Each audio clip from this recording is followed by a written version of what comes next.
ನಮಸ್ಕಾರ ಪ್ರಿಯ ಶ್ರೋತೃಗಳೇ, ಈಗ ಮೂಡಿ ಬರ್ತಾ ಇದೆ ರವಿವಾರದ ವಿಶೇಷ ಸರಣಿ ಕಾರ್ಯಕ್ರಮ ವಾರದಾಗ ಒಂದ್ಸರ್ತಿ.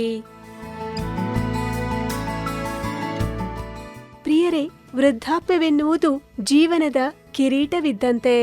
ಬಾಲ್ಯ ಯೌವನವನ್ನ ಮುಗಿಸಿಕೊಂಡು ಅಂತಿಮವಾಗಿ ಮುಪ್ಪಿಗೆ ಕಾಲಿಟ್ಟು ಮುಂದೆ ಬದುಕಿಗೆ ವಿದಾಯ ಹೇಳುವುದು ಪ್ರಕೃತಿಯ ನಿಯಮವಾಗಿದೆ. ಹೀಗಾಗಿ ಇದ್ದಷ್ಟು ದಿನ ಖುಷಿಯಾಗಿ ನೆಮ್ಮದಿಯಾಗಿ ಕಾಲ ಕಳೆಯುವುದಕ್ಕೆ ಸಜ್ಜಾಗಬೇಕು. ಆರೋಗ್ಯಕರ, ಉತ್ಸಾಹಭರಿತ ಮತ್ತು ಸ್ವತಂತ್ರ ಜೀವನವನ್ನು ನಡೆಸಲು ಅನುಕೂಲವಾಗುವಂತಹ ಒಂದು ಉತ್ತಮ ವಾತಾವರಣವನ್ನ ಎಲ್ಲ ಹಿರಿಯ ಚೇತನಗಳಿಗೆ ಕಲ್ಪಿಸಿಕೊಟ್ಟಿದೆ ಮನಸುಮ ಹಿರಿಯ ನಾಗರಿಕರ ವಸತಿ ಗೃಹ. ಬೆಂಗಳೂರಿನಲ್ಲಿರುವ ಹಿರಿಯ ಚೇತನಗಳ ಈ ಸುಮಧುರ ಸಂಧ್ಯಾ ತಾಣಕ್ಕೆ ಕೆಎಲ್ಇ ಧ್ವನಿಯ ನಿಲಯ ನಿರ್ದೇಶಕ ಗೋಪಾಲಕೃಷ್ಣ ಹೆಗಡೆಯವರು ಕಳೆದ ವಾರದಲ್ಲಿ ಭೇಟಿ ಕೊಟ್ಟಿದ್ರು. ಅಲ್ಲಿನ ಸುಂದರವಾದ ಕ್ಷಣಗಳನ್ನ ಇಂದು ನಮ್ಮೊಂದಿಗೆ ಹಂಚಿಕೊಳ್ತಾ ಇದ್ದಾರೆ ಅರಳಿದ ಮನಸುಮ ಈ ಶೀರ್ಷಿಕೆ ಅಡಿಯಲ್ಲಿ. ಬನ್ನಿ ಪ್ರಿಯರೇ, ಕೇಳೋಣ. ಕೆಎಲ್ಇ ಧ್ವನಿ ಕೇಳುಗರಿಗೆಲ್ಲ ನಮಸ್ಕಾರ. ಇವತ್ತು ಭಾನುವಾರ, ವಾರದಾಗ ಒಂದು ಸತ್ಯ ಕಾರ್ಯಕ್ರಮಕ್ಕೆ ಎಲ್ಲರಿಗೂ ಮನ ತುಂಬಿ ಸ್ವಾಗತಿಸ್ತೇನೆ, ಸಂತೋಷದಿಂದ ಸ್ವಾಗತಿಸ್ತೇನೆ. ಯಾಕಂದರೆ ಇವತ್ತಿನ ಕಾರ್ಯಕ್ರಮದ ವೈಶಿಷ್ಟ್ಯವೇ ಆಗಿದೆ. ಸಂತೋಷದಿಂದ ಅಂದರೆ ಎಷ್ಟು ಒಂದು ಆನಂದಾತಿರೇಕದಿಂದ ಅಂತ ಹೇಳ್ತಾರಲ್ಲ, ಅಂದರೆ ಒಂದು ಭಾವನೆಗಳು ಸಹಿತ ಉಕ್ಕಿ ಬರುವಂಥದ್ದು. ಕಣ್ಣು ಮಂಜಾಗುತ್ತವೆ. ಯಾಕೆ? ಅಲ್ಲಿ ಇದು ದುಃಖದದ್ದಲ್ಲ, ಆನಂದ ಭಾಷ್ಪ ಅಂತ ಏನು ಹೇಳ್ತಾರಲ್ಲ, ಅಂಥ ಒಂದು ಸಂದರ್ಭ, ಅಂಥ ಒಂದು ಭೇಟಿ, ಅಂಥ ಒಂದು ಸುಮಧುರ ಮಾತುಕತೆ. ಅವರೊಡನೆ ಕಳೆದ 3 ಗಂಟೆಗಳ ಕಾಲ ನನಗೆ ಒಂದು ಸಿನಿಮಾ ನಡೆದಂಗೆ ಆಗೋಯ್ತು. ಒಂದು ಸಿನಿಮಾದಲ್ಲಿ 3 ತಾಸು ಕೊಟ್ಟು ಆನಂದವ ಅನುಭವಿಸಿ ಹೊರಗೆ ಬಂದ ಹಾಗಾಯಿತು. ಅಲ್ಲಿ ಮೂಡಿದ ನಗೆ ನನ್ನ ಮನದಲ್ಲಿ ಬಹಳ ಹೊತ್ತು ಇತ್ತು. ಮನಸ್ಸು ಅರಳಿತ್ತು, ಹೂವು ಅರಳಿತ್ತು. ಪ್ರೀತಿಯ ಕೇಳಿದ್ರೆ, ನಾನಿವತ್ತು ಮಾತನಾಡಿದ್ದು ಇರೋದು ಯಾತ್ರೆ ಬಗ್ಗೆ. ನಾನು ಬೆಂಗಳೂರಿಗೆ ಹೋಗಿದ್ದೆ, ಯಾವುದೋ ಕೆಲಸಕ್ಕೆ ಹೋಗಿದ್ದೆ. ಅಲ್ಲಿ ನನಗೆ ಒಂದು ಸಂದರ್ಭ ಬಂತು. ಬೆಂಗಳೂರಿನಿಂದ ಸ್ವಲ್ಪ ದೂರ, ಅದು ಬನ್ನೇರುಘಟ್ಟ ಗೊತ್ತಲ್ಲ ನಿಮಗೆಲ್ಲರಿಗೂ. ಬನ್ನೇರುಘಟ್ಟ ಅಲ್ಲಿ ಝೂಗಿ ಎಲ್ಲ ಇದೆ. ಅಲ್ಲಿಂದ ಆನೇಕಲ್ಲಿಗೆ ಹೋಗೋ ರಸ್ತೆಯಲ್ಲಿ ಸ್ವಲ್ಪ ಒಳಗೆ ಹೋಗಬೇಕು, ಜಿಗಣಿಯ ಹತ್ತಿರ. ಅಲ್ಲೊಂದು ಸುಂದರವಾದ ಕಟ್ಟಡ ಇದೆ. ಅದು ಹೇಗಿದೆ ಅಂತಂದರೆ, ನೀವು ಒಮ್ಮೊಮ್ಮೆ ನೋಡಿ, ಒಂದು ಮರ ನೋಡ್ತೀರೋ, ಆಲದ ಮರವು ದೊಡ್ಡ ಮರ ನೋಡ್ತೀರಿ, ಅದರಲ್ಲಿ ಸಾವಿರಾರು ಪಕ್ಷಿಗಳು ಕೂತಿರ್ತಾವೆ. ಎಂತೆಂಥ ಪಕ್ಷಿಗಳು! ಎಷ್ಟು ಸುಂದರವಾಗಿ ನೋಡುವ ದೃಶ್ಯ ಎಷ್ಟು ಸುಂದರವಾಗಿರ್ತದೆ ಅಂದರೆ, ಅದನ್ನು ನೋಡಿದ ತಕ್ಷಣ ಅಲ್ಲ, ನಾನು ಒಂದು ಹಕ್ಕಿಯಾಗಿದ್ದರೆ ಹಾರಾಡಬಹುದಿತ್ತಲ್ಲ ಅಂತ ಮನಸ್ಸು ಅರಳುತ್ತದಲ್ಲ. ಆ ಥರದ ಒಂದು ಕಟ್ಟಡ ಅದು. ಮನಸುಮ ಅಂತ ಬರ್ಕೊಂಡಿದೆ ಅದರ ಮೇಲೆ. ಮನವು ಅಲ್ಲಿ ನೋಡಿ, ಈ ಮನಸುಮ ಅನ್ನೋದೇನು, ಮನಸ್ಸು ಇದೆ, ಸುಮವೂ ಇದೆ. ಸುಮ ಅಂದರೆ ಹೂವು. ಅಲ್ಲಿಗೆ ನಾನು ಹೋದೆ. ಅಲ್ಲಿ ಯಾಕಂತಂದರೆ ನಮ್ಮ ಮಾಮಾಶ್ರೀ ಒಬ್ಬರು ಇದ್ದಾರೆ ಅಲ್ಲಿ, ಶ್ರೀಮಾನ್ ಎಸ್ ಕುಲಕರ್ಣಿ. ಅವರು ಹುಬ್ಬಳ್ಳಿಯವರೇ. ಹುಬ್ಬಳ್ಳಿಯಲ್ಲಿ ಭಾಳ ಜನರಿಗೆ ಅವರು ಪರಿಚಿತರು. ಅವರು ಇಂಥವ್ರನ್ನ ಯಾರನ್ನೂ ಮಾತಾಡಿಸಿಲ್ಲ ಅನ್ನೋ ಮನುಷ್ಯನೇ ಅಲ್ಲ ಅವರು. ಕೈ ಹಿಡಿದು ಜಗ್ ನಿಲ್ಲಿಸಿ ಮಾತಾಡಿಸಿ ಕಳಿಸುವಂಥ ಮನುಷ್ಯ ಅವರು. ನನಗೆ ಸರಿ ಹೊಂದುವ ಮನುಷ್ಯ. ನಮಗೂ ಸ್ವಲ್ಪ ಆ ಚಟ ಇದೆ, ಮಾತನಾಡುವ ಚಟ ಇದೆ, ಸಂತೋಷದಿಂದ ಹರಟೆ ಹೊಡೆಯುವ ಚಟ ಇದೆ. ಅವರು ಅಲ್ಲಿ ಇದ್ದಾರೆ. ಅವರು, ಅವರ ಮನೆಯವರಾದ ಶ್ರೀಮತಿ ಅಂಜಲಿ ಕುಲಕರ್ಣಿ ಅವರು ಒಟ್ಟಿಗೆ ಅಲ್ಲಿದ್ದಾರೆ. ಅದು ಏನಪ್ಪ ಅದರ ಮೇಲೆ ಬರ್ಕೊಂಡಿದೆ. ಅದು ನಾನು ಅದನ್ನು ವೃದ್ಧಾಶ್ರಮ ಅಂತ ಕರೆಯೋದಿಲ್ಲ. ಸುಲಭವಾಗಿ ಹೇಳಿಬಿಡು ಅಲ್ಲ, ಆ ವೃದ್ಧಾಶ್ರಮ ಅಂತ ನಾನು ಅದನ್ನು ಕರೆಯೋದಿಲ್ಲ. ಅದು ಹೇಗಿದೆ ಅಂದರೆ, ಆ ವೃದ್ಧಾಶ್ರಮದಲ್ಲಿ ಇರುವವರು ಬರೀ ಬಾಯ್ಸ್ ಆ್ಯಂಡ್ ಗರ್ಲ್ಸ್.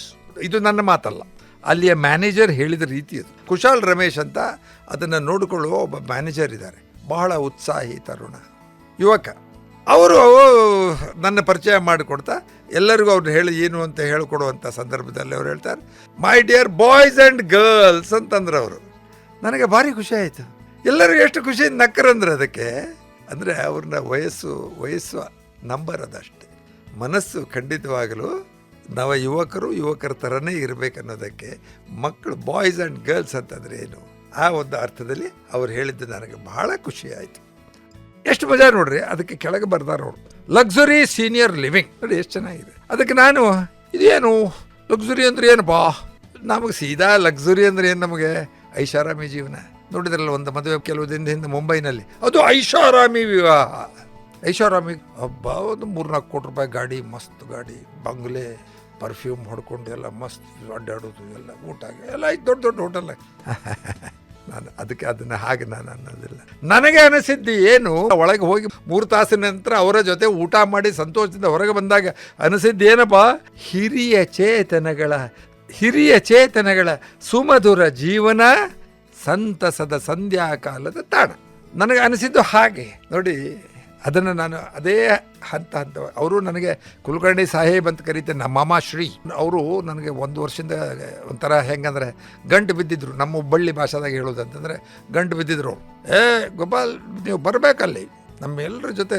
ನಾನು ಸಾಮಾನ್ಯವಾಗಿ ಏನು, ನಾನು ಮೊದಲೇ ಹೇಳಿದ್ನಲ್ಲ, ವೃದ್ಧಾಶ್ರಮ ಅನ್ನೋ ಕಲ್ಪನೆ ತಲೆಯಲ್ಲಿರ್ತದೆ. ಯಾರು ಆಗ ಇದಾದ್ಕೊಳ್ಳೆ ಏನು ಮಾಡೋದು, ಅವ್ರ ಹತ್ರ ಏನು ಇದೇ ಸುಮ್ಮನೆ ಇದ್ದೆ. ಆದರೆ ನನಗೆ ಹೋಗಬಾರ್ದು ಅಂತಿರಲಿಲ್ಲ, ಖಂಡಿತವಾಗ್ಲೂ ಹೋಗಬೇಕು ಅವ್ರ ಹತ್ರ. ಯಾಕಂದ್ರೆ ನಾನು ಒಬ್ಬ ಸೀನಿಯರ್ ಸಿಟಿಜನ್, ಅದರೊಳಗೇನು ಅನುಮಾನವೇ ಇಲ್ಲ. ಸೊ ನಾನು ಹೋಗಿ ನೋಡ್ಬೇಕು, ಆ ಜಾಗ ನೋಡಿಕೊಂಡು ಇದಕ್ಕಲ್ಲ, ಅವ್ರನ್ನೆಲ್ಲ ಮಾತಾಡಿಸಿ ಬರ್ಬೇಕು. 100 ಜನ ಇದ್ದಾರೆ ಅಲ್ಲಿ, ಎಲ್ಲ 70-80 ಮೇಲಿನವ್ರೆ. ಅವ್ರಿಗೆ ಇದಕ್ಕೆ ನಾನು ಈ ಸಲ ಹೇಳಿದೆ, ಗುರುಗಳೇ ಬರ್ತೀನಿ ಖಂಡಿತ. ಅವರು ಮತ್ತು ಅಲ್ಲಿದ್ದವರು ಸುಮಾರು ಜನ ನನ್ನ ವಾರದಾಗ ಒಂದು ಸರ್ತಿನ ತಪ್ಪದೆ ಕೇಳ್ತಾರೆ. ಬರಲಿಲ್ಲ ಅಂದ್ಕೊಳ್ಳಿ, ಈಗ ತಿಂಗಳಿಗೆ 2 ಸಲ ಮಾಡಿದಾಗ ಮೊದಲು ಅಬ್ಜೆಕ್ಷನ್ ತೆಗೆದವರು, ಅಂದರೆ ತಕರಾರು ತೆಗೆದವರು ಅವರೇ. ಯಾಕೆ ಅಂತ ನೋಡಿ, ಅದೊಂದು ಅಭಿಮಾನ ನನಗೆ, KLE ಧ್ವನಿಗೆ ಅಭಿಮಾನ. ಸಂತೋಷ ಆಯ್ತು ನನಗೆ, ಅವರು ಕೇಳ್ತಾರಲ್ಲ ನನ್ನ ಮಾತನ್ನು, ಖುಷಿ ಆಯ್ತಲ್ಲ, ಅದು ನನಗೂ ಸಂತೋಷವೇ ಅಲ್ವೇ.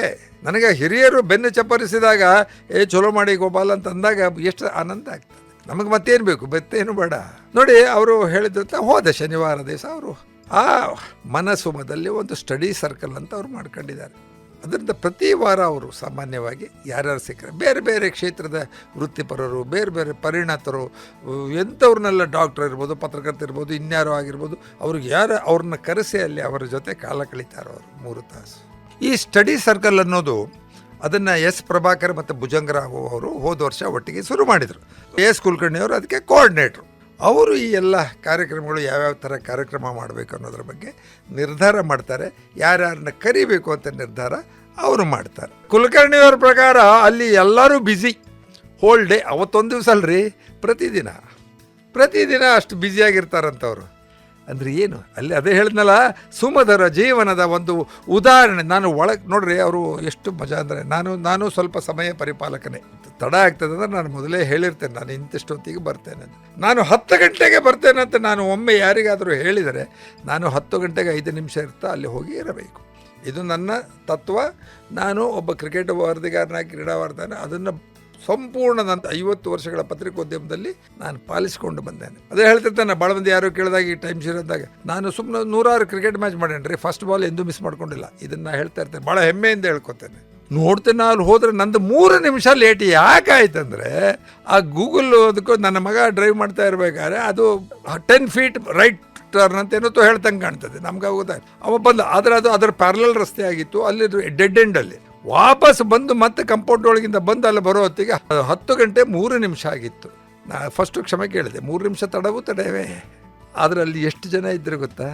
ನಮ್ಮ ಪ್ರೀತಿಯ ಕುಲಕರ್ಣಿ ಸಾಹೇಬರು, ಅವರ ಮನೆಯವರಾದ ಮಾಮಿ ಅಂಜಲಿ ಕುಲಕರ್ಣಿ ಅವರು, ಅವರ ಸೊಸೆ, ಬೇರೆ ಅಲ್ಲಿಯ ಸಿಬ್ಬಂದಿ, ಅಲ್ಲಿಯ ಮತ್ತೆ ಇರುವವರು ಎಷ್ಟು ಖುಷಿಯಿಂದ ನಕ್ಕೋತ ಮಾತಾಡ್ಕೋತ ಅವ್ರು ನನ್ನನ್ನು ಸ್ವಾಗತಕ್ಕೆ ನೆತ್ತಿದ್ದು ನೋಡಿ, ಅದೊಂಥರ ನನಗೆ ಹೂವಿನ, ನೀವು ನೋಡಿ, ಒಂದು ಒಳ್ಳೆ ಹೂವಿನ ತೋಟಕ್ಕೆ ಹೋದಾಗ, ಗುಲಾಬಿ ತೋಟಕ್ಕೆ ಹೋದ, ಮಲ್ಲಿಗೆ ತೋಟಕ್ಕೆ ಹೋದಾಗ ಘಮ ಘಮ ಅಂತ ವಾಸನೆ ಬರೋದಿಲ್ವ? ಅದು ಮನಸ್ಸಿಗೆ ಎಷ್ಟು ಆಹ್ಲಾದಕರವಾಗಿರ್ತದೆ. ಅದರ ಹಿಂದೆ ಗಣಪತಿ ದೇವಸ್ಥಾನ, ಅವರ ನಿತ್ಯ ಹಿಂಭಾಗದಲ್ಲಿ ಅವರು ಕರ್ಕೊಂಡೋಗಿ ಎಷ್ಟು ನಕ್ಕೊಂಡು, ಅವರೆಲ್ಲರೂ ಮಾಮಿ ಕೈ ಹಿಡಿದು ಆಶೀರ್ವಾದ ಮಾಡಿ, ಅವ್ರ ಜೊತೆ ಬಂದವರೆಲ್ಲ ಶುಭ ಕೋರಿ ನನಗೆ ಬನ್ನಿ ಅಂತ ಹೇಳಿ ಅವರು ಫಸ್ಟ್ ಕರ್ಕೊಂಡು ಹೋಗಿದ್ದು. ಅದು ಕೆಳಗಿಂದಾಯಿತು, ಅಲ್ಲಿ ದೇವರಿಗೆ ನಮಸ್ಕಾರ ಮಾಡಿ ಅವರು ಉಳಿದಿದ್ದನ್ನೆಲ್ಲ ತೋರಿಸ್ಲಿಕ್ಕೆ ಅಂತ ಆ ಮನಸುಮದ ಕಟ್ಟಡದೊಳಗೆ ಮೊದಲ ಇದಕ್ಕೆ ಮಾಡಿಗೆ ಕರ್ಕೊಂಡು ಹೋದರು. ಅಲ್ಲಿ ನೋಡಿ ಎಷ್ಟು ಚೆನ್ನಾಗಿತ್ತು ಅಂದರೆ, ನನಗೆ ಅಲ್ಲಿ ಭೇಟಿಯಾದವರು ನನಗೆ ಫಸ್ಟು ಅವ್ರು ಗೋಪಾಲ್, ನೀವು ನಮ್ಮದು ಉಳಿದಿದ್ದೆಲ್ಲ ಭೇಟಿ ಆಗೋಕ್ಕಿಂತ ನಾನು 2 ಹತ್ರ ನಾನು ನಿಮ್ಗೆ ಕರ್ಕೊಂಡು ಹೋಗ್ತೇನೆ. ಒಬ್ಬರು GR ಗುರುನಾಥ್ ರಾವ್ ಅಂತ ಅವರಿದ್ದಾರೆ, ಅವರ ಮನೆ ಅಂದರೆ ಅದು ಏನಿದೆ ಅಲ್ಲಿ ಕಟ್ಟಡದಲ್ಲಿ, ಸಣ್ಣ ಒಂದು ರೂಮು, ಒಂದು ಸಣ್ಣ ಕಿಚನ್ನು, ಬಾತ್ರೂಮ್ ಇರುವಂಥದ್ದು. ಅದರಲ್ಲಿ 2 ಇರ್ತಾರೆ, ಗಂಡ ಹೆಂಡತಿ ಇರ್ತಾರೆ, ಒಬ್ಬೊಬ್ಬರೇ ಬೇಕಾದ್ರೂ ಇರಬಹುದು. ಆ ಥರದ ಎಲ್ಲ ಸೌಕರ್ಯಗಳು, ಲಕ್ಸುರಿ ಅನ್ನೋದು ಅರ್ಥದಲ್ಲಿ ಅದು ಇಷ್ಟು ಅಚ್ಚುಕಟ್ಟಾಗಿ, ಎಷ್ಟು ಚೊಕ್ಕಾಗಿ, ಎಷ್ಟು ಇದರಿಂದ ಇದೆ ಅಂದರೆ ಯಾರಿಗೂ ತೊಂದರೆ ಆಗೋದಿಲ್ಲ. ಅಲ್ಲಿ ಅವ್ರ ಹತ್ರ ಕರ್ಕೊಂಡು ಹೋದಾಗ ಅವರು ಎಂಥ ಹಿರಿಯರು ಅಂದರೆ, ಅವರು ಬಹಳ ಅಷ್ಟು ಪ್ರೀತಿಯಿಂದ ಗಂಡ ಹೆಂಡತಿ ನನ್ನ, ಅವರು GR ರಘುನಾಥ್ ರಾವ್ ಅಂಥೇಳಿ, ಅವರ ಶ್ರೀಮತಿಯವರಾದ ಪರಿಮಳಾ ರಾವ್ ಅವರು, ಅವ್ರ ಬಗ್ಗೆ ನಾನು ಹೆಚ್ಚಿಗೆ ಹೇಳಬೇಕಂದ್ರೆ, ಯಾಕಂದರೆ ಶ್ರೀಮತಿ ಪರಿಮಳಾ ರಾವ್ ಅವರು ನನಗೆ 2 ಇಂಗ್ಲೀಷು ಮತ್ತು ಅವರ 5 ಕನ್ನಡದಲ್ಲೇ ಬರೆದಂಥ ಕವನ ಸಂಕಲನಗಳ ಪುಸ್ತಕಗಳನ್ನು ಕೊಟ್ಟರು. ನಾನು ಸಾಮಾನ್ಯವಾಗಿ ಕವನಗಳನ್ನು ಓದೋದು ಕಮ್ಮಿ, ನನಗೆ ಗದ್ಯದಲ್ಲಿ ಹೆಚ್ಚು ಪ್ರೀತಿ. ಆದರೆ ಅವರು ಕೊಟ್ಟ ಪುಸ್ತಕಗಳನ್ನು ಬಂದಾಗ ನಾನು ಪಟ ಕೂತು ಅಷ್ಟನ್ನು ಓದುವ ಹಾಗೆ ಮಾಡಿದ್ರು ಅವರು. ಆ ಪುಸ್ತಕಗಳ ಬಗ್ಗೆ ಒಂಚೂರು ಹೇಳ್ತೇನೆ. ನಾನು ಅವ್ರ ಹತ್ರ ಹೋದಾಗ ಕುಲಕರ್ಣಿ ಅವರು ಪರಿಚಯ ಮಾಡಿಕೊಟ್ಟು, ಇವರು ಹೀಗೆ ರಘುನಾಥ ರಾವ್ ಅವರು, ಇಲ್ಲಿ ರಾಘವೇಂದ್ರ ರಾಯರು ಇದ್ದಾರೆ, ಎಲ್ಲರೂ ಇದ್ದಾರೆ, ಎಲ್ಲ ದೇವರು ಇದು. ಅವರು ಎಷ್ಟು ಪ್ರೀತಿಯಿಂದ ನನಗೆ ಆಶೀರ್ವಾದ, ತಲೆ ಮೇಲೆ ಅಕ್ಷತೆ ಹಾಕಿ ಶುಭ ಕೋರಿ ನನಗೆ ಒಳ್ಳೆಯದಾಗಲಿ ಅಂತ ಹೇಳಿ ನಾನು ಹೋಗಿದ್ದಕ್ಕಲ್ಲಿ ಎಷ್ಟು ಸಂತೋಷ ವ್ಯಕ್ತಪಡಿಸಿದ್ರು. ಆ ತಾಯಿ ಪರಿಮಳಾ ರಾವ್ ಅವರು ಪುಸ್ತಕಗಳನ್ನು ಕೊಟ್ಟು ನನಗೆ ಎಷ್ಟು ಖುಷಿ ಆಯಿತು. ನನಗೆ ಬೇರೆಯವರೆಲ್ಲ ಏನಾದ್ರು ಉಡುಗೊರೆನೋ ಅದು ಇದು ಕೊಟ್ಟರೆ ಸಂತೋಷ ಆಗೋದಿಲ್ಲ, ಖಂಡಿತ ಆಗೋದಿಲ್ಲ. ನನ್ನ ಈ ನಮ್ಮ ಕೇಳಿದ್ದೊಳಗೆ ನಮ್ಮ ಹುಡುಗರು ನನಗೆ ಕೊಡೋದು ಪುಸ್ತಕವನ್ನೇ, ನನ್ನ ಹುಟ್ಟಿದ ಹಬ್ಬಕ್ಕಾಗಲಿ ಮತ್ತದು ಅದು ಬಹಳ ಪ್ರೀತಿ ನನಗೆ. ಅದು ನನ್ನ ಹೃದಯಕ್ಕೆ ಹತ್ತಿರವಾದಂಥದ್ದು. ನಾನು ಓದುತ್ತೇನೆ, ಸುಮ್ಮನೆ ಇಟ್ಬಿಡೋದಿಲ್ಲ. ಯಾರೋ ಕೊಟ್ಟಿದ್ದಂಥ ಪುಸ್ತಕ ಹಾಗೆ ಇಟ್ಬಿಟ್ಟು ಅದನ್ನು ಇದು ಮಾಡೋದಿಲ್ಲ, ನೋಡೋದಿಲ್ಲ, ನಾನು ಓದ್ತೇನೆ. ಹೀಗೆ ಅಲ್ಲಿಂದ ಅವರು ಕರ್ಕೊಂಡು ನನಗೆ ಅವರು ಹೋಗಿ ಕೆಳಗೆ ಅವ್ರದ್ದು ಊಟದ ಕೋಣೆ ನಾವು ಕೇಳಿದೆ, ಅವಾಗ ಎಷ್ಟೊತ್ತಿಗೆ ನಾವು ಇಲ್ಲಿ ಬರ್ತೇವೆ, ಯಾಕಂದರೆ ಅದು ಊಟದ ಕೋಣೆ ಎಷ್ಟು ಚೆನ್ನಾಗಿತ್ತು ಅಂತಂದರೆ ಅಡುಗೆ ಎಲ್ಲ ಭಾಳ ಸರಳವಾದ ಅಡುಗೆ, ಶಾಕಾಹಾರಿ, ಬೇರೆ ಏನಿಲ್ಲ. ಖುಷಿ ಆಯಿತು. ನಾನು 1:30 ಅಂದರು ಅವರು. ಆಯ್ತು ಹಾಗಾದ್ರೆ ಬರ್ರಿ, ಭಾಳ ಮಾಡಿಬಿಟ್ಟು 1 ಗಂಟೆಗೆ ಬರೋಣ ಅಂತ ನಾನು ಸುಮ್ಮನೆ ತಮಾಷೆಗೆ ಅವ್ರ ಜೊತೆ ಮಾತಾಡಿಕೊಂಡು ಬಂದೆ. ಅಲ್ಲಿ ಮತ್ತೆ ಎಲ್ಲ ನಮ್ಮ ಸಂಬಂಧಿಕರು ಒಬ್ಬರು ಇದ್ದಾರೆ, ಮಾಲತಿ ಅವಧಾನಿ ಅಂತ, ಅವ್ರನ್ನೂ ಭೇಟಿಯಾದೆ. ಅಲ್ಲಿಂದ ಬಂದು ಕೂಡ ಅವರು ಕಾರ್ಯಕ್ರಮವನ್ನು ಎಷ್ಟು 11 ಗಂಟೆ ಅಂದರೆ 11 ಗಂಟೆಗೆ ಶುರು. ನನಗೆ 10 ಗಂಟೆಗೆ ಅವ್ರು ಬರಲಿಕ್ಕೆ ಹೇಳಿದ್ದು ಅವರು ಇದರೆಲ್ಲರ ಪರಿಚಯ ಮಾಡಿಸ್ಲಿಕ್ಕೆ.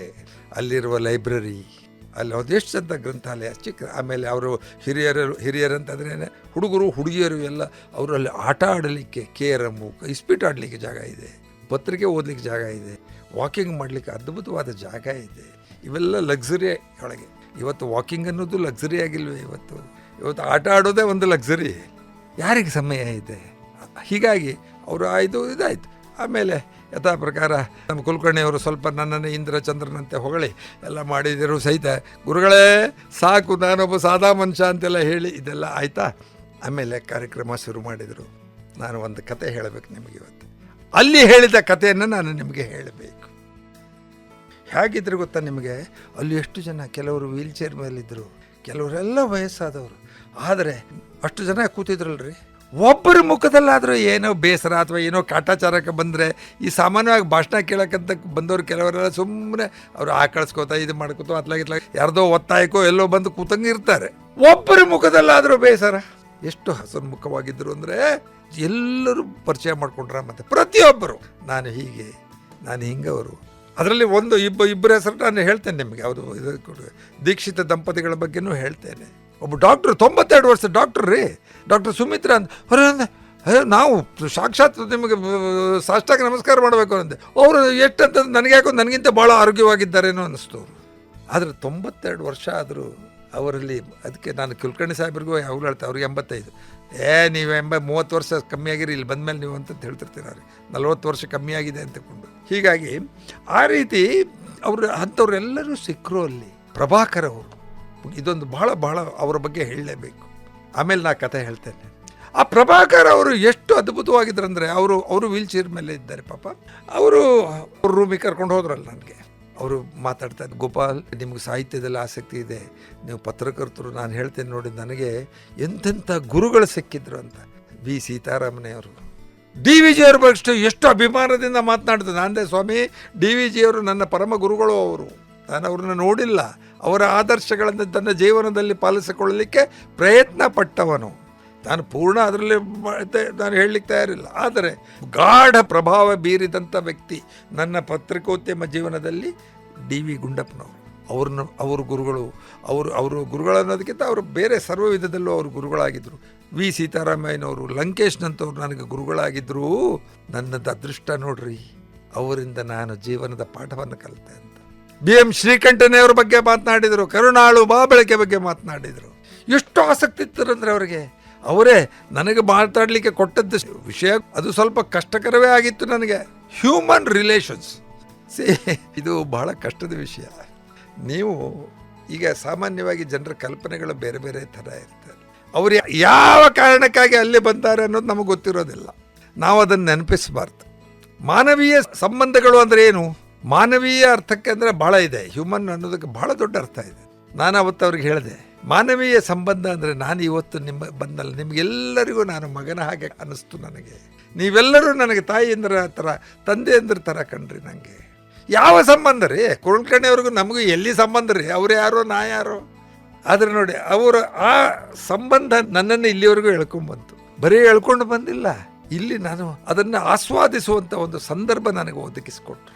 ನಿಮ್ಮಂಥ ಎಲ್ಲ ತಾಯಿಯಂದ್ರೆ ನನ್ನ ಭೇಟಿಯಾಗುವ ಅವಕಾಶ ಕಲ್ಪಿಸಿಕೊಟ್ರು. ಇದು ಮಾನವೀಯ ಸಂಬಂಧ. ಮನುಷ್ಯನಿಗೆ ಸಾಮಾಜಿಕವಾಗಿ ಏನಾಗ್ತದೆ ಇದಕ್ಕೆ. ಆದರೆ ಆಗ ಹೇಳ್ತಾ ಈ ಕಥೆಯನ್ನು ಹೇಳಿದೆ. ಬಹಳ ಅರ್ಥಗರ್ಭಿತವಾದ ಕಥೆ ಇದು. ನಡೆದ ಘಟನೆ, ಸತ್ಯವಾಗಿ ನಡೆದಿದ್ದು. ಅದು ನನಗೆ ಬಹಳ ಪ್ರಿಯವಾದ ಕ್ರೀಡೆಗೆ ಸಂಬಂಧಿಸಿದಂಥ ಕಥೆ, ಫುಟ್ಬಾಲ್ ಕಥೆ ಇದು. ಹೇಳ್ತೇನೆ ನಿಮಗೆ ಪ್ರೀತಿಯ ಕೇಳಿದ್ರೆ ನೋಡಿ, ಅದು ಹೇಗೆ ಮನುಷ್ಯ ಸಂಬಂಧಗಳ ಬಗ್ಗೆ ಅದರಲ್ಲಿ ಅರ್ಥ ಇದೆ ಅಂತಂದರೆ ನೋಡಿ, ಅದರಿಂದ ಶುರು ಮಾಡ್ತಾರೆ. ಅದು ಇಂಗ್ಲೀಷಲ್ಲಿ ಟೈಟ್ಲ್ ಹಾಗೆ ಇದೆ, how sad that my friends forgot me. How sad that my friends forgot me ಅಂದರೆ ಏನು? ನನ್ನ ಸ್ನೇಹಿತರು ನನ್ನ ಮರೆತು ಬಿಟ್ರಲ್ಲ ಅಂತ ಆ ಕಥೆ ಇದು. 1937 ಡಿಸೆಂಬರ್ ಒಳಗೆ ಚೆಲ್ಸಿ ಫುಟ್ಬಾಲ್ ಕ್ಲಬ್ಬು ಮತ್ತು ಚಾರ್ಲ್ಟನ್ ಫುಟ್ಬಾಲ್ ಕ್ಲಬ್ಬು, ಅದು ಇಂಗ್ಲೆಂಡಿನ ಇದರೊಳಗೆ ಸ್ಟಾನ್ಫರ್ಡ್ ಬ್ರಿಡ್ಜ್ ಸ್ಟೇಡಿಯಂನಲ್ಲಿ ಲಂಡನ್ನಲ್ಲಿ ಇರುವಂಥ ಭಾಳ ಖ್ಯಾತ ಸ್ಟೇಡಿಯಂ. ಅಲ್ಲಿ ನಡೀತಾ ಎರಡೂ ಭಾಳ ಪ್ರಚಂಡ ತಂಡಗಳು. ಅಲ್ಲಿ ಫುಟ್ಬಾಲ್ ಮ್ಯಾಚ್ ನಡೀತಾ ಇತ್ತು. 60ನೇ ನಿಮಿಷ ಬಂದಾಗ ಅಲ್ಲಿ ವಿಪರೀತವಾಗಿ ಮಂಜು ಕವಿದಿದ್ದರಿಂದ ಆಟಗಾರನೇ ಕಾಣೋದಿಲ್ಲ, ಇನ್ನು ಚೆಂಡೇನು ಕಾಣ್ತದೆ. ಮಂಜು ಕವಿದಿದ್ದಾಗ ರೆಫರಿ ಆಟ ನಿಲ್ಲಿಸ್ಬಿಟ್ಟಿರ್ತಾನೆ 60ನೇ ನಿಮಿಷದಲ್ಲಿ. ಎಲ್ಲ ಪ್ಲೇಯರು ಆಟ ಆಡ್ತಿರ್ತಾರೆ ಮಧ್ಯದಲ್ಲಿ, ಅದು ನಡೀತಾ ಇರ್ತದೆ. ಭಾರಿ ಪ್ರಮಾಣದ ಫಾಗು ಅಂದರೆ ಮಂಜೆಲ್ಲ ಕವಿದಿರ್ತದೆ. ಆ ರೆಫರಿ ಇದು ಮಾಡಿ ಚೀಟಿ ಓದಿ ಮ್ಯಾಚ್ ರದ್ದು ಮಾಡಿ ಹೋಗ್ಬಿಡ್ತಾರೆ.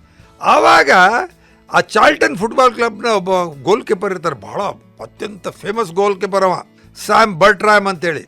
ಅವನಿಗೆ ಗೊತ್ತಿರೋದಿಲ್ಲ, ಯಾಕಂದರೆ ಅವನು ತನ್ನ ಗೋಲ್ ಕಾಯ್ತಾ ಇದ್ದಾನೆ. ಎದುರಾಳಿಗಳ ಒದ್ದ ಚೆಂಡನ್ನು ತಡೆಯೋ ಕೆಲಸ ಅವನಿಗೆ, ಗೋಲ್ ಕಾಯೋದು. ಅಲ್ಲಿ ಕಾಯ್ಕೊಂಡು ನಿಂತಿರ್ತಾನೆ ನಾವು ಪಾಪ, ಎರಡು ಕೈ ಇದು ಮಾಡಿಕೊಂಡು, ಕಾಲು ಹಿಂಗೆ ಮಾಡ್ಕೊಂಡು, ಕೈ ಮಾಡ್ಕೊಂಡು, ನಿಮ್ಗೆ ಗೊತ್ತಲ್ಲ ಗೋಲ್ ಕೀಪರ್ ಹೇಗೆ ನಿಂತಿರ್ತಾನೆ ಅಂತ. ಅವನಿಗೆ ಆ ರೆಫ್ರಿ ಊದಿದ್ದ ಸೀಟಿ ಕೇಳುವುದೇ ಇಲ್ಲ. ಜನರು ಹಿಂದಿನ ಗಲಾಟೆ ಒಳಗೆ ಅದು ಕೇಳುವುದೇ ಇಲ್ಲ.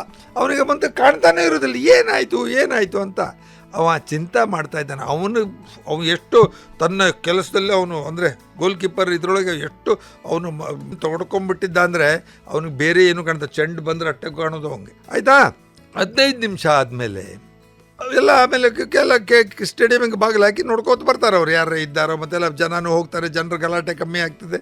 ಇವನಿಗೆ ಆಶ್ಚರ್ಯ ಆಗಲಿಕ್ಕೆ, ಯಾಕೆ ಒಬ್ಬರು ಬಾಲ್ ಈ ಕಡೆ ಬರ್ತಾ ಇಲ್ಲ, ನಮ್ಮ ಪ್ಲೇಯರ್ಸೇ ಬಹುತೇಕ ನಮ್ಮ ಟೀಮು ಅತ್ಲ ಕಡೆ ಎದುರಾಳಿಯರು ಇದರೊಳಗೆ ಗೋಲಲ್ಲಿ ಬಾಲ್ ಇದೆ, ಇದು ಹತ್ತದ ಟೈಮ್ ಇರ್ಬೋದು, ಕಾಯ್ಕೊಂಡಿರ್ತಾನೆ ಅವ ಪಾಪ. ಅಷ್ಟೊತ್ತಿಗೆ ಆ ಸ್ಟೇಡಿಯಂ ಪೊಲೀಸ್ ಇರ್ತಾರಲ್ಲ, ಅವ್ರು ಬಂದು ಕೇಳ್ತಾರೆ, ಯಾಕಪ್ಪ ಏನು ಸ್ಯಾಮ್ ಯಾಕೆ ನಿಂತಿ ಅಂತ ಕೇಳಿದಾಗ, ಎಲ್ಲಿ ಮ್ಯಾಚ್ ನಡೀತಾ ಇಲ್ವಾ ಯಾಕೆ ಅಂತ ಅವ್ರು ಹೇಳ್ತಾರೆ. ಅವನಿಗೆ ಹೇಳಿ 15 ಮಿನಿಟ್ ಆಯ್ತಪ್ಪ ಮ್ಯಾಚು, ನಿಮ್ಮ ಟೀಮ್ ಪ್ಲೇಯರ್ಸ್ ಎಲ್ಲ ಮನೆಗೆ ಹೋದರು ಅಂತ ಹೇಳ್ತಾನೆ. ಆವಾಗ ಅವನು ಉದ್ಗಾರಿಸ್ತಾನೆ, ಭಾಳ ಲೆಜೆಂಡ್ರಿ ಇದಂತ ಹೇಳ್ತಾರೆ ಅದನ್ನ. ಅವನು ಎಷ್ಟು ಅದು ಭಾಳ ಫೇಮಸ್ ಆಯ್ತು. ಆಮೇಲೆ ಅವನು ಹೇಳಿದ್ದು, how sad that my friends forgot me when I was guarding their gate. ಅಂದರೆ ನಾನು ಅವರ ಸಲುವಾಗಿ, ಅವರ ಗೇಟ್ ಇದು, ಈ ಗೋಲ್ ಪೋಸ್ಟ್ ಅನ್ನೋದು, ನಾನು ಬಾಲ್ ಬಿಟ್ಟೆ ಅಂದರೆ ಅವ್ರು ಸೋತಾಗ್ತದೆ ನನ್ನ ಟೀಮು. ಅವರ ಸಲುವಾಗಿ 10 ಮಂದಿ ಏನಿದ್ರಲ್ಲ, ಅವರ ಸಲುವಾಗಿ ನಾನು ಇಲ್ಲಿ ಕಾಯ್ತಾ ನಿಂತೆ. ಆದರೆ ನನ್ನ ಗೆಳೆಯರು ನನ್ನ ಮರೆತು ಬಿಟ್ರಲ್ಲ. ನೋಡಿ, ಹಾಗೆ ಜೀವನದ ಆಟದಲ್ಲೂ ಸಹಿತ ಮನುಷ್ಯ ಹೇಗಿರ್ತದೆ ಗೊತ್ತಾ? ನಾವು ಅಂತಂದರೆ ಇದು ಈ ಹಿರಿಯ ಚೇತನಗಳ ಬಗ್ಗೆನೇ ಹೇಳ್ತೇನೆ. ಅವರೆಲ್ಲ ಎಷ್ಟು ಉತ್ಸಾಹ, ಎಷ್ಟು ಪ್ರೀತಿಯಿಂದ ತಮಗೆ ಬೇಕಾದವರ ಆ ರಕ್ಷಣೆ ಮಾಡ್ತಾ ಇರ್ತಾರೆ. ಆದರೆ ಮಂಜು ಕವಿದ ವಾತಾವರಣ ಅಥವಾ ಸಂದರ್ಭ ಬಂದಾಗ ಅವರ ಜೊತೆ ಯಾರೂ ಇರೋದಿಲ್ಲ ಅನ್ನೋ ಅರ್ಥದ ಕಥೆ ಇದು.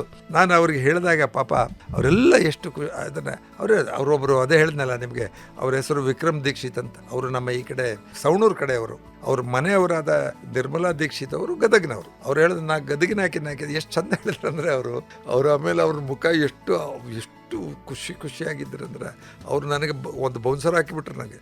ಮತ್ತು ಕೆಲವೊಂದೆರಡು ಕಗ್ಗ ಹೇಳ್ರಲ್ಲ ಅಂತ ಅಂದ್ಕೊಂಡು ಅದಕ್ಕೆ ಬರ್ತಾನೆ ಈಗ. ಅದನ್ನು ಎಷ್ಟು ಚೆನ್ನಾಗಿತ್ತು ಅಂದರೆ, ಅವರು ಮಾತಾಡ್ತಾರೆ, ನನಗೆ ಈಗ ತುಂಬ ಚೆನ್ನಾಗಿರೋ ಕತೆ ಹೇಳಿದ್ರಿ, ಹೇಗೆ ಮನುಷ್ಯ ಸಂಬಂಧಗಳ ಬಗ್ಗೆ ಅಲ್ಲಿದ್ದವರೆಲ್ಲ ಆ ಹಿರಿಯ ಚೇತನಗಳಿಗೆ ಅವರು ತಮ್ಮ ಉಳಿದದಲ್ಲೆಲ್ಲ ಏನು ಸುಖ ದುಃಖ ಎಲ್ಲವನ್ನ ಬಿಟ್ಟು ಇಲ್ಲಿ ಬಂದು ಎಷ್ಟು ಖುಷಿಯಾಗಿದ್ದಾರೆ ಅನ್ನೋದಷ್ಟೇ ನನಗೆ ಕಾಣ್ತೆ ಹೊತ್ತು ಬೇರೆ ಏನೂ ಇಲ್ಲ. ಭಾಳ ಜನ ರೀ ಅವರೆಲ್ಲರೂ ಅವರು ಕೇರಳದವರೊಬ್ಬರು ಬಂದು ಮಾತಾಡಿಸಿದ್ರು, ತೆಲುಗು ಅವ್ರಿಗೆ ಅವ್ರು ಹೇಳಿದ್ರು ನಮಗೆ ಕನ್ನಡ ಅಷ್ಟೆಲ್ಲ ತಿಳಿಯೋದಿಲ್ಲ, ಆದರೆ ನೀವು ಮಾತನಾಡೋ ಧಾಟಿ ಮೇಲೆ ನೀವು ಏನೇನು ಹೇಳಿದ್ರಿ ಅನ್ನೋದನ್ನು ನಾ ಕಲ್ಪನೆ ಮಾಡ್ಕೊಂಡು, ಯಾಕಂದ್ರೆ ಸುಮಾರು ದಿವಸದಿಂದ ಇದ್ದಾರೆ, ಎಷ್ಟೋ ದಿನಗಳವರಿದ್ದಾರೆ ನೋಡಿ. ಅವರಲ್ಲಿ ಯಾವ ಥರ ಅಲ್ಲಿ ಯಾರು ಮೇಲು ಕೀಳು ಯಾವ ಜಾತಿ ಅಥವಾ ಇನ್ನೇನು ಅವು ಯಾವುದು ಲೆಕ್ಕಕ್ಕಿಲ್ಲ. ಎಲ್ಲರೂ ಅದಕ್ಕೆ ಹೇಳೋದು ಸುಮಧುರ ಜೀವನವಿದೆ, ಅಲ್ಲಿ ಸಹಜೀವನವಿದೆ. ಅವರೆಲ್ಲರ ಹತ್ರ ಡಾಕ್ಟರು ಇವ್ರ ಹತ್ರ ನಾ ಮಾತಾಡಿದಾಗಲೂ ಸಹಿತ ಸುಮಿತ್ರಾ ಅವ್ರ ಜೊತೆನೂ ಅನ್ನಿಸ್ತು. ಅವ್ರು ಹೇಳಿದ್ರು ನಾ ಹುಬ್ಬಳ್ಳಿ KMC ಒಳಗಿದ್ದೆ 60 ವರ್ಷದಿಂದ ಮಾತಾಡಿದ್ರು. ಅವ್ರು ಹೇಳಿದ್ದು ಈಗ ಅದು ಕೇಳಿದ್ರು ಹುಬ್ಬಳ್ಳಿ ಎಲ್ಲ ಚೇಂಜ್ ಆಗಿತ್ತು ನೋಡಿ. ಅದನ್ನೆಲ್ಲ ನೆನಪುಗಳನ್ನು ಅವರು ತಂದು ಭಾರಿ ಪ್ರೀತಿಯಿಂದ ಮಾತನಾಡಿದರು. ಹಾಗೆ ಅಲ್ಲಿಂದ ಹೋಗ್ತಾ ನನಗೆ ಏನು ಅನ್ನಿಸ್ತು ಅಂತಂದರೆ, ಅರೆ ನನಗೆ ಒಂದು ಮರೆಯಲಾಗದ ಅನುಭವ ಇತ್ತು ಅಲ್ಲಿ ನೋಡಿ. ಅವರು ಪರಿಮಳ ಅವ್ರ ಬಗ್ಗೆ ಹೇಳಿದ್ನಲ್ಲ, ಅವರು ಬಹಳ ಅವರು ಮೊದಲು ಅವರು ನಿಮ್ಗೆ ಅವ್ರ ಪರಿಚಯನೂ ಹೇಳ್ತೇನೆ ಅಂತ ಹೇಳಿದ್ನಲ್ಲ. ಅವರು ರಘುನಾಥ್ ರಾವ್ ಅವರು ಮದ್ರಾಸ್ನ IITನಲ್ಲಿ ಡೆಪ್ಯೂಟಿ ರಿಜಿಸ್ಟ್ರಾರ್ ಅಕಾಡೆಮಿಕ್ ಇದರಲ್ಲಿ ನಿವೃತ್ತರಾದವರು. ಪರಿಮಳ ಅವರು ಸಹಿತ ಅಲ್ಲೇ IIT ಕ್ಯಾಂಪಸ್ನಲ್ಲಿದ್ದ ಶಾಲೆಯಲ್ಲಿ ಶಿಕ್ಷಕಿಯಾಗಿ ಕೆಲಸ ಮಾಡಿದವರು. ಅವರು ಮಕ್ಕಳು ಸಹಿತ ತುಂಬ ಪ್ರತಿಭಾವಂತರು, ಭಾಳ ಅನುಕೂಲವಸ್ತರಾಗಿದ್ದಾರೆ. ಅವರಿಗೆ ಕವನ ಬರೆಯೋ ಹುಚ್ಚು, ಯಾವಾಗಲೂ ಇದು ಬರವಣಿಗೆ ಅನ್ನೋದು ಹುಚ್ಚು. ಆ ಹುಚ್ಚು ಅಂತಂದರೆ ಇದು ಇದಿರುತ್ತಲ್ಲ, ಅದು ಒಮ್ಮೆ ಹತ್ತುಕೊಂಡ್ರೆ ಅದರಿಂದ ಹೊರಗೆ ಬರಲಿಕ್ಕೆ ಆಗೋದಿಲ್ಲ. ಅವರ ಮನಸ್ಸು, ಒಬ್ಬ ಕವಿಯ ಮನಸ್ಸು ಹೇಗಿರ್ತದೆ ಅಂತ ಗೊತ್ತಲ್ಲ ನಿಮಗೆ. ಅಲ್ಲೇ ಮನಸೊಬ ಅನ್ನೋದು ಕವಿಯ ಮನಸ್ಸಿಗೆ ಹೇಳೋದು. ಕವಿಯ ಮನಸ್ಸಿನಲ್ಲಿ ಆ ಹೂವು ಅರಳಿದಾಗ ಅದು ಕವನದ ರೂಪದಲ್ಲಿ ಹೊರಗೆ ಬರ್ತದೆ. ಹಾಗೆ ಅವರು ಕೊಟ್ಟ ಪುಸ್ತಕಗಳನ್ನು ನಾನು ನೋಡ್ತಾ ಎಷ್ಟು ಚೆನ್ನಾಗಿರೋ ಪುಸ್ತಕ. ನಕ್ಷತ್ರ ನಕ್ಕಾಗ ಅಂತೇಳಿ ಒಂದು ಭಾಳ ಸುಂದರವಾದ ಸಣ್ಣ ಸಣ್ಣ ಕವನಗಳು, ಭಾಳ ದೊಡ್ಡ ದೊಡ್ಡ ವಾಕ್ಯಗಳನ್ನಾಗಲಿ ಅವರು ಯಾವುದನ್ನೂ ಬರೆಯೋದಿಲ್ಲ. ಅದರಲ್ಲಿ ನನಗೆ ಮೊದಲು 2 ಸಣ್ಣ ಕವನಗಳನ್ನ ಅವ್ರದ್ದು ಹೇಳಲೇಬೇಕು ನಾನು. ಅವರ ಸಂಕಲನದಲ್ಲಿ ನೆಮ್ಮದಿಯ ನೆಲೆ ಅಂತ ನಾನು ಏನು ಹೇಳ್ತಾ ಇದ್ನಲ್ಲ ಇಷ್ಟೊತ್ತಿಗೆ, ಅದು ಒಂದು ನೆಮ್ಮದಿಯ ನೆಲೆ. ಅಲ್ಲಿ ಇರುವಂಥ ಒಬ್ಬ ತಾಯಿ ಆ ಪುಸ್ತಕದ ನಾನು ಅದು ತೆಗೆದಾಗ ಕವನದಲ್ಲಿ ಅಂಥದ್ದು, ಬುದ್ಧಿವಂತನ ಚಮತ್ಕಾರ ದಂಗು ಬಡಿಸೀತು, ಹೃದಯವಂತನ ಉಪಕಾರ ಪ್ರತ್ಯುಪಕಾರ ಬಯಸೀತು, ಸ್ವಯಂ ಸಹಕಾರ ನೆಮ್ಮದಿಯ ನೆಲೆಯಾದೀತು ಅಂತ ನೋಡಿ. ಅಲ್ಲಿ ಕಂಡಿದ್ದು ನನಗೆ ಎಲ್ಲರೂ ಸ್ವಯಂ ಸಹಕಾರನೇ, ಮತ್ತೇನು ಇಲ್ಲ. ಎಲ್ಲರೂ ಆ ಸಹಕಾರದ ಬದುಕು ಅಂತ ಏನಿದೆಯಲ್ಲ, ಎಲ್ಲರೊಡನೆ ಕೂತ್ಕೊಂಡು ನಲಿಯೋದಿದೆಯಲ್ಲ, ಅದು ಸಹಕಾರದ ಜೀವನ. ಆಮೇಲೆ ಇನ್ನೊಂದು ಭಾಳ ಆಕರ್ಷಕ ಆಗಿದ್ದು ಕ್ರಿಕೆಟ್ ಸಂಸಾರ ಅಂತ ಒಂದು ಕವನನೂ ಬರೆದಿದ್ದಾರೆ. ಯಾಕೆ ನನಗೆ ಭಾಳ ನಾವು ಕ್ರೀಡಾ ಇವನು ಮಂಚ ಅಲ್ಲ. ಅತ್ತೆ ಬ್ಯಾಟಿಂಗ್, ಸೊಸೆ ಬೌಲಿಂಗ್, ಮಾವ ಮಗನ ಫೀಲ್ಡಿಂಗ್, ಇದು ಸಂಸಾರದ ಕ್ರಿಕೆಟ್, ನೋಡಲು ಬೇಡ ಇದಕ್ಕೆ ಟಿಕೆಟ್. ನೋಡಿ ಎಷ್ಟು ಚಂದ ಇದೆ ಅಂದರೆ ನನಗೆ ಎಷ್ಟು ಖುಷಿ ಆಯ್ತು ನನಗೆ. ಶಭಾಷ್ ಅಂದನ ಇದು ಬರೋಣ ನೋಡಿ, ಅವ್ರು ಎಷ್ಟು ಚೆನ್ನಾಗಿ ಮಾಡ್ಕೊಂಡು ಅಂತ ಹೇಳ್ತಾರೆ. ಹೀಗೆ ಅತ್ತೆ ಬ್ಯಾಟಿಂಗು ಸೊಸೆ ಬೌಲಿಂಗ್ ಹೆಂಗಿರ್ಬೋದು, ಭಾರಿ ಚೆನ್ನಾಗಿತ್ತು. ಹಾಗೆ ಅವರು ಬೇರೆ ಬೇರೆ ಅದರಲ್ಲಿ ಪುಸ್ತಕಗಳು ಇನ್ನೊಂದೆರಡು ಸಣ್ಣ ಸಣ್ಣ ಅವರ ಹೆಚ್ಚಿನ ಕವನಗಳು ಹೇಗೆಂದರೆ ಜಪಾನ್ ಮಾದರಿ ಹೈಕುಗಳು, ಅದರ ಪ್ರಭಾವ ಇದೆ. ಆದರೆ ಇಂಗ್ಲೆಂಡ್ನ ಇದನ್ನು ಹಾಗೆ ಬರೀತಾರೆ ಅವರು. ಆ ಥರದ 3 ಲೈನ್ಗಳ ಸಣ್ಣ ಸಣ್ಣ ಕವನಗಳನ್ನು ಅವರು ಬರಿತಾ ಹೋಗ್ತಾರೆ. ಎಷ್ಟು ಚುರುಕಾಗಿದ್ದಾವೆ ಅಂದರೆ ಎಷ್ಟು ಖುಷಿ ಆಗ್ತದೆ ಅಂತಂದರೆ ಅವುಗಳನ್ನು ಓದಿದಾಗ, ಒಂದು ಹೂವಿನ ಚಂದ ನೋಡುತ್ತಾ ನಿಂದೆ, ಯುಗ ಯುಗವು ಸಾಲದು ಎಂದೆ. ನೋಡಿ, ಒಂದು ಹೂವಿನ ಚಂದ ನೋಡುತ್ತಾ ನಿಂದೆ, ಯುಗ ಯುಗವು ಸಾಲದೆಂದೆ. ಎಷ್ಟು ಅರ್ಥ ಇದೆ ನೋಡಿ ಅದರಲ್ಲಿ. ಒಂದು ಸೌಂದರ್ಯದ ಅದನ್ನು ಅವರು ವರ್ಣಿಸುವ ರೀತಿ, ಒಂದು ಹೂವನ್ನು ಎಷ್ಟು ಈ ಥರ ಸಾಕಷ್ಟು ಬರೆದಿದ್ದಾರೆ. ಭಾಳ ನನಗೆ ದೊಡ್ಡರಂಗೇಗೌಡರು ಭಾಳ ಅಭಿಮಾನದಿಂದ ಅವ್ರ ಬಗ್ಗೆ ಪುಸ್ತಕಗಳಲ್ಲಿ ಮುನ್ನುಡಿ ಬರೀತಾರೆ, ಅವರ ಪ್ರತಿಭೆಯ ಬಗ್ಗೆ ಹೇಳ್ತಾರೆ. ಹಾಗೆ ಅಂತರಂಗಯಾನ ಅನ್ನೋದೊಂದು ಒಂದು ಕವನ ಪುಸ್ತಕ, ಸ್ವರ್ಣ ಸಂಪಿಗೆ ಅಂತ ಒಂದು ಸುಮಾರು ಬಂದಿದೆ, ನಕ್ಷತ್ರ ನಕ್ಕಾಗ ಅಂತ, ಋತುಗಾನ ಅಂಥೇಳಿ ಅಲ್ಲಿ ಇಂಗ್ಲೆಂಡಿನ ಅಲ್ಲಿಯ ಇಂಚರ ಹೈಕುಗಳು ಅಂತ, ಅಲ್ಲಿಯ ವಾತಾವರಣದ ಬಗ್ಗೆ, ಅಲ್ಲಿಯ ಸೌಂದರ್ಯದ ಬಗ್ಗೆ ಎಲ್ಲ ಅವರು ಕವನಗಳನ್ನು ಬರೀತಾರೆ. ಹಾಗೆ ಅಂತರಂಗದ ಯಾನ, ಅದರಲ್ಲೂ ಸಹಿತ ಅವರು ಕೇಳ್ತಾರೆ, ಹುಟ್ಟು ಸಾವಿನ ಮಧ್ಯೆ ಮುಖವಾಡಗಳ ಮೆರವಣಿಗೆ, ಎಲ್ಲಿದೆ ನಿಜ ಬರವಣಿಗೆ ಅಂತ. ಅಂದರೆ ತಮ್ಮ ಬರವಣಿಗೆಯ ಬಗ್ಗೆ ತಮ್ಮನ್ನು ತಾವೇ ಅವರು ತನಿಖೆ ಮಾಡಿಕೊಳ್ತಾರೆ. ಹೀಗೆ ಸಾಕಷ್ಟು ಉತ್ತಮ ಕವನಗಳಿದ್ದಾವೆ. ಇನ್ನೂ ಒಂದೆರಡು ಕವನ ಇದರದ್ದು ಓದಬೇಕು ನಾನು, ಯಾಕೆಂತಂದರೆ ಅದರಲ್ಲಿ ಜಲಪಾತ ಅಂತ ಹೇಳಿ ಅದು ದೊಡ್ಡ ಇದರಲ್ಲಿ ಅದರಲ್ಲಿ ಮೊದಲನೆಯ ಒಂದು ಕವನವನ್ನು ನಾನು ನಿಮಗೆ ಓದ್ತೇನೆ. ಯಾಕೆಂದರೆ ಅದರಲ್ಲಿ ಆ ಥರದ ಕವನಗಳು ಅವರ ಮನಸ್ಸಿಗೆ ತಟ್ಟುವಂತಹ ಕವನಗಳು. ಕೃಷ್ಣನೆಂಬ ಬೆಳಕೆ ನಿನಗೆ ನಮಸ್ಕಾರ ಅಂತ ಅವರು ಆ ಕವನ ಹೇಳ್ತಾರೆ, ಅದನ್ನೊಂದು ಓದ್ತೇನೆ. ಮನದ ಕತ್ತಲೆಯ ಕಾಳಿಂಗನೇರಿ ಕುಣಿವ ಕೃಷ್ಣನೆಂಬ ಬೆಳಕೇ ನಿನಗೆ ನಮಸ್ಕಾರ. ಕಣ್ಣಿನ ಬೆಳಕಲ್ಲಿ ಹಗಲು ರಾತ್ರಿಯನ್ನಿಟ್ಟೆ, ಬಾಳ ಬೆಳಗಿಸುವ ಋತುಗಳ ಕೊಟ್ಟೆ. ಕೈಯಲ್ಲಿ ಕಾರ್ಯಾಗಾರವನ್ನಿಟ್ಟೆ, ಕಾಲಲ್ಲಿ ಮುನ್ನಡುವೆ ಹೆಜ್ಜೆಯನ್ನಿಟ್ಟೆ. ಇಡೀ ದೇಹದಲ್ಲಿ ಹರಿವ ಚೈತನ್ಯದ ಪ್ರಾಣವನ್ನು ಕೊಟ್ಟೆ. ಕೃಷ್ಣನೆಂಬ ಬೆಳಕೇ ನಿನಗೆ ನಮಸ್ಕಾರ. ಕತ್ತಲಿಗೆ ಉಳಿಯಿಟ್ಟು ಸೂರ್ಯಚಂದ್ರ ತಾರೆಯರ ಕೊಟ್ಟೆ. ಘನಶ್ಯಾಮ ಮೇಘದಲ್ಲಿ ಬಾಳ ಮಿಂಚಾಗಿ ಬಿಟ್ಟೆ. ಅಜ್ಞಾನ ಕವಿದಿರಲು ಸುಜ್ಞಾನದ ಬೆಳಕಾದೆ. ಸ್ನೇಹ ಪ್ರೀತಿಯಲ್ಲಿ ಶಾಂತಿಯ ಬೆಳಕಾದೆ. ಕೃಷ್ಣನೆಂಬ ಬೆಳಕೇ ನಿನಗೆ ನಮಸ್ಕಾರ ಅಂತ ಹೇಳಿ ಅವರು ಬದುಕಿಗೆ ಹತ್ತಿರವಾದಂಥ ಎಷ್ಟು ಸುಂದರವಾದ ಕವನಗಳನ್ನು ಬರೆದಿದ್ದಾರೆ. ನಾನು ಓದಲಿಕ್ಕೆ ಶುರು ಮಾಡಿದವನು ಒಂದರಿಂದ ಒಂದಂತೆ ಆ ಪುಸ್ತಕಗಳನ್ನು ಓದು ಮುಗಿದೆ.